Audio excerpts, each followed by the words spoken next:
नमस्कार। आज हेउची जून 12 तारीख गुरुवार। आपण मानको पाई नहीं आसी आज दिनर केतोटी गुरुत्वपूर्ण खबर से भिडियो को शेष पर्यंत देखंतु। आपणक भल पाइबा गोटे गोटे लाइक कर दिंतु।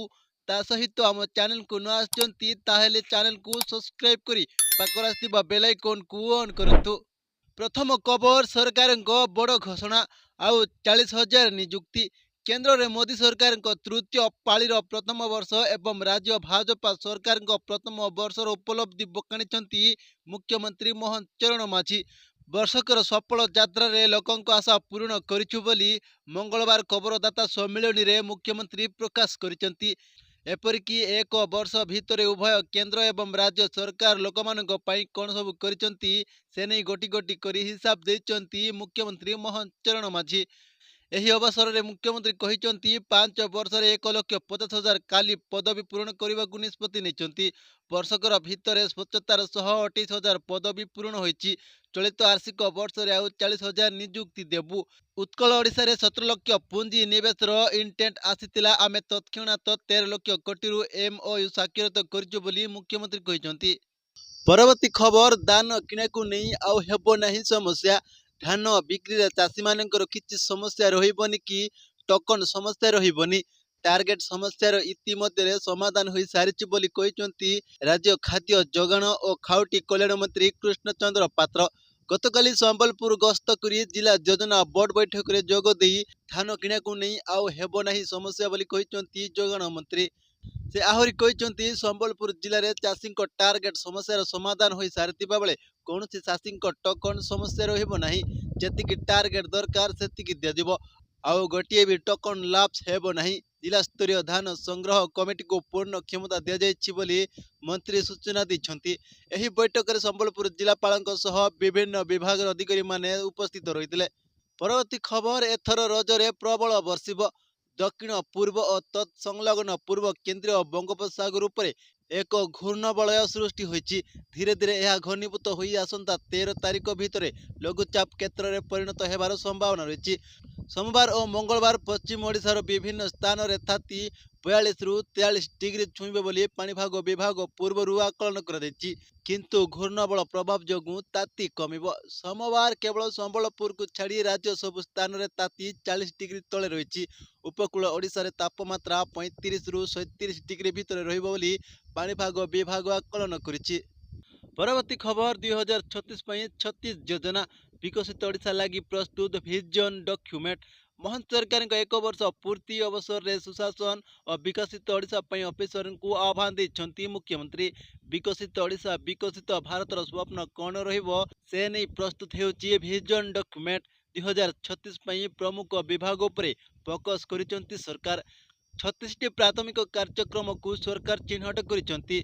2036 36 रणनीति को हाथ को निया गतकाली लोकसभा भवन में 2036 विकसित ओडिशा गठन और 2047 विकसित भारत नहीं आयोजित होइछि जातीय आलोचना चक्र। राज्यर विभिन्न वर्गों सह आलोचना पर विकसित ओडिशा 2036 विजन प्रस्तुत होइछि। परवर्ती खबर बीजेपी सरकार को बीजेडी रो काउंटर। जनगणना कार्यक्रम में नवीन देले कटाक्ष। सरकार उपलब्धि बनाम विरोधी दलर जनजागरण। गोटेपटे केंद्र में मोदी सरकार तृतीय पाळीर प्रथम वर्ष एवं निज सरकार प्रथम वर्षर उपलब्धि बखाणी मुख्यमंत्री मोहन माझी। अन्यपटे सरकार को टार्गेट करिसेंती विरोधी दल नेता नवीन पट्टनायक। गत एक वर्ष भितर उभय केंद्र सरकार एवं राज्य सरकार लोकों कौन करिसेंती से नहीं गोटी गोटी करी हिसाब देइचंती मुख्यमंत्री मोहन चरण माझी। तेबे मंगलवार केंद्र सरकार 11 वर्ष एवं राज्य सरकार 1 वर्ष पूर्ति अवसर में सांबादिक सम्मेलन करते मुख्यमंत्री मोहन चरण माझी जेउटी से निज सरकार सहित केंद्र मोदी सरकार उपलब्धि वर्णना करिसेंती। परवर्ती खबर धीरे धीरे प्रसारित होउछि कोविड-19। राज्यर 12 जिला को कोरोना। कोविड-19 धीरे धीरे प्रसारित होउछि। राज्यर 12टी जिला को कोरोना माड़ी सारिछि। अनुगुल बरगढ़ कंधमाल गंजाम और सुवर्णपुर जिलूर भी कोविड पॉजिटिव चिन्हट होइछि। गतकाली सुधा राज्य चिन्हट होइतिबा मोट 56 कोरोना रोगी मध्यरु खोर्धा जिलूर सर्वाधिक 23 जन चिन्हट होइछन्ति। ସେହିପରି କଟକରୁ 18 ଜଣ ପଜିଟିଭ ହୋଇଥିବା ବେଳେ ପୁରୀ ଜିଲ୍ଲାରୁ 3 ଜଣ କରୋନା ରୋଗୀ ଚିହ୍ନଟ ହୋଇଛନ୍ତି। ବାଲେଶ୍ୱର, ଜଗତସିଂହପୁର ଓ ସୁନ୍ଦରଗଡ଼ ଜିଲ୍ଲାରୁ 2 ଜଣ ଲେଖାଏଁ କରୋନା ରୋଗୀ ଚିହ୍ନଟ ହୋଇଥିବା ବେଳେ କେନ୍ଦୁଝର, ଅନୁଗୁଳ, ବରଗଡ଼, କନ୍ଧମାଳ, ଗଞ୍ଜାମ ଓ ସୁବର୍ଣ୍ଣପୁର ଜିଲ୍ଲାରୁ ଜଣେ ଲେଖାଏଁ କୋଭିଡରେ ଆକ୍ରାନ୍ତ ହୋଇଛନ୍ତି। ପରବର୍ତ୍ତୀ ଖବର, ଭାରତରେ କେବେ ବଦଳିବ ରାସ୍ତାର ଚେହେରା? ବଡ଼ ବୟାନ ଦେଲେ ଗଡ଼କରୀ। କେବେ ବଦଳିବ ଭାରତୀୟ ରାସ୍ତାର ଚେହେରା? କେବେ ବଦଳିବ ରାଜରାସ୍ତାର ମୁଖମଣ୍ଡଳ? ଗଣମାଧ୍ୟମର ପ୍ରଶ୍ନରେ ବଡ଼ ବୟାନ ଦେଇଛନ୍ତି କେନ୍ଦ୍ର ସଡ଼କ ପରିବହନ ମନ୍ତ୍ରୀ ନୀତିଶ ଗଡ଼କରୀ। କହିଛନ୍ତି ଭାରତୀୟ ରାସ୍ତାର ଭିତ୍ତିଭୂମି ଖୁବ୍ ଶୀଘ୍ର ବଦଳିବ। ଆଗାମୀ 2 ବର୍ଷ ଭିତରେ ଭାରତର ରାସ୍ତା ଆମେରିକା ସହ ତୁଳନୀୟ ହେବ। ତେବେ ଗତ ଦଶନ୍ଧି ଧରି ବିଜେପି ସରକାର ଦେଶରେ ରାସ୍ତାର ବିକାଶ ଏବଂ ଉନ୍ନତିକରଣ ପାଇଁ କୋଟି କୋଟି ଟଙ୍କା ଖର୍ଚ୍ଚ କରୁଛନ୍ତି। ଗଡ଼କରୀ କହିଛନ୍ତି ତାଙ୍କୁ କିଛି ଆମେରିକାର ଲୋକ ଭେଟିଥିଲେ ଆଉ କହିଥିଲେ କି ଭାରତର ରାସ୍ତା ଆମେରିକାଠାରୁ ଭଲ। ଜାମ୍ମୁ ଏବଂ ଶ୍ରୀନଗର ଭିତରେ 36ଟି ସୁଡ଼ଙ୍ଗ ନିର୍ମାଣ ଚାଲିଛି। 23ଟିର କାମ ସରିଛି, ଅନ୍ୟ ସବୁର କାମ ଚାଲୁ ରହିଛି। ପର୍ବତମାଳା ଯୋଜନାରେ 15ଟି ରଫ୍ ୱେର ବିକାଶ କାମ ଚାଲିଛି। ପରବର୍ତ୍ତୀ ଖବର, ନୋଟବନ୍ଦୀ ହେବାର ଇସାରା ଦେଲେ ମୁଖ୍ୟମନ୍ତ୍ରୀ। ପୁଣି ବନ୍ଦ ହେବ କି 500 ଟଙ୍କିଆ ନୋଟ୍? ଏମିତି ଚର୍ଚ୍ଚା ବି ଆରମ୍ଭ ହୋଇଗଲାଣି। ଖାସ୍ କରି ଆନ୍ଧ୍ରର ମୁଖ୍ୟମନ୍ତ୍ରୀ ଏନ୍ ଚନ୍ଦ୍ରବାବୁ ନାଇଡୁ ବୟାନ ଦେବା ପରେ ଚର୍ଚ୍ଚା ଆହୁରି ବଢ଼ିଯାଇଛି। କାରଣ ସେ ସ୍ପଷ୍ଟ ଭାବରେ କହିଛନ୍ତି ଦୁର୍ନୀତିକୁ ବନ୍ଦ କରିବାକୁ ହେଲେ 500 ଟଙ୍କିଆ ନୋଟ୍ ବନ୍ଦ ହେବା ଦରକାର। କଥା ହେଲା ଏନ୍ଡିଏରେ ସେ ସାମିଲ ଥିବାରୁ ତାଙ୍କ ବୟାନ ବେଶ୍ ଗୁରୁତ୍ୱପୂର୍ଣ୍ଣ ରହିଛି। ପୂର୍ବରୁ ବି ମୋଦି ସରକାର ନୋଟବନ୍ଦୀ କରିଥିଲେ, ଯାହାଦ୍ୱାରା କୋଟି କୋଟି ଲୋକ ହଇରାଣ ହୋଇଥିଲେ। ଏବେ ପୁଣି ଥରେ ନୋଟବନ୍ଦୀ ହେଉଥିବାରୁ ସୋସିଆଲ ମିଡିଆରେ ବେଶ୍ ଚର୍ଚ୍ଚା ଚାଲିଲାଣି। ପରବର୍ତ୍ତୀ ଖବର, ହଲ୍ ଅଫ୍ ଫେମ୍ରେ ସାମିଲ ହେଲେ ମହେନ୍ଦ୍ର ସିଂ ଧୋନି। ଭାରତୀୟ କ୍ରିକେଟ ଦଳର ପୂର୍ବତନ ଅଧିନାୟକ ମହେନ୍ଦ୍ର ସିଂ ଧୋନିଙ୍କୁ ଆନ୍ତର୍ଜାତୀୟ କ୍ରିକେଟ ପରିଷଦ ଦ୍ୱାରା ହଲ୍ ଅଫ୍ ଫେମ୍ରେ ସାମିଲ କରାଯାଇଛି। ସୋମବାର ଆଇସିସି ଏହା ଘୋଷଣା କରିଛି। ଧୋନି ଏହି ସମ୍ମାନ ପାଇବାରେ 11ତମ ଭାରତୀୟ ଖେଳାଳି ହୋଇସାରିଛନ୍ତି।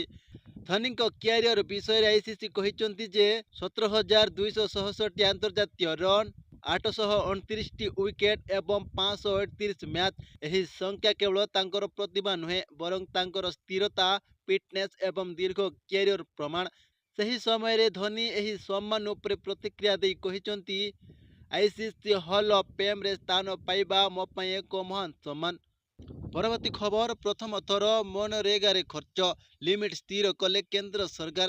ସାରା ଦେଶରେ ଗ୍ରାମାଞ୍ଚଳରେ ଶ୍ରମିକଙ୍କୁ ନିଯୁକ୍ତିର ଗ୍ୟାରେଣ୍ଟି ଦେଉଥିବା ମହାତ୍ମାକାଂକ୍ଷୀ ଯୋଜନା ମହାତ୍ମା ଗାନ୍ଧୀ ରାଷ୍ଟ୍ରୀୟ ଗ୍ରାମାଞ୍ଚଳ ରୋଜଗାର ଗ୍ୟାରେଣ୍ଟି ଯୋଜନାରେ ପ୍ରଥମ ଥର କେନ୍ଦ୍ର ସରକାର ଖର୍ଚ୍ଚ ସୀମାରେ ପ୍ରତିବନ୍ଧକ ଲଗାଇଛନ୍ତି। କେନ୍ଦ୍ରୀୟ ଗ୍ରାମୀଣ ବିକାଶ ମନ୍ତ୍ରଣାଳୟ ଆର୍ଥିକ ବର୍ଷ 2025 ବା 26ର ପ୍ରଥମ 6 ମାସରେ ମନରେଗା ଅନୁସାରେ ହେବାକୁ ଥିବା ଖର୍ଚ୍ଚକୁ ମୋଟ ବାର୍ଷିକ ଆବଣ୍ଟନର 60% ଯାଏଁ ସୀମିତ କରିଦେଇଛନ୍ତି। ଏବେ ସୁଦ୍ଧା ଏହି ଯୋଜନାର ଖର୍ଚ୍ଚର କୌଣସି ସୀମା ସ୍ଥିର ନଥିଲା ଏବଂ ଏହି ଏକ ଚାହିଦା ଭିତ୍ତିକ ଯୋଜନା ଭାବେ ରହିଆସିଛି। ପରବର୍ତ୍ତୀ ଖବର, କମିଲା ଅନ୍ତ୍ୟୋଦୟ ଓ ପ୍ରଧାନମନ୍ତ୍ରୀ ଆବାସ ଯୋଜନାର ଅର୍ଥ ରାଶି। ବଢ଼ିବ ଗରିବଙ୍କ ଛାତ ଘର ଗଢ଼ିବା ଚିନ୍ତା। କମିଲା ଅନ୍ତ୍ୟୋଦୟ ଓ ପ୍ରଧାନମନ୍ତ୍ରୀ ଆବାସ ଯୋଜନାର ନୂତନ ଗୃହ ନିର୍ମାଣରେ ଦିଆଯାଇଥିବା ଆର୍ଥିକ ସହାୟତା। ଗରିବଙ୍କୁ ନୂଆ ଘର ଯୋଗାଇ ଦେବାକୁ ଯେଉଁ ସହାୟତା ରାଶି ଦିଆଯାଇଥିଲା, ସେଥିରେ 10,000 ଟଙ୍କା ହ୍ରାସ କରାଯାଇଛି, ଯାହାକୁ ନେଇ ପ୍ରଶ୍ନ ଉଠାଇଛି ବିଜେଡି। ବର୍ଷ ବର୍ଷ ଧରି ଦିଆଯାଇଥିବା ଅନ୍ତ୍ୟୋଦୟ ଓ ଆବାସ ଯୋଜନାର ଟଙ୍କାକୁ କାହିଁକି ହ୍ରାସ କରାଗଲା? ବିଜେଡି ବିଧାୟକ ରମେଶ ବେହେରା ସରକାରଙ୍କୁ ପ୍ରଶ୍ନବାଚୀ ସୃଷ୍ଟି କରିଛନ୍ତି।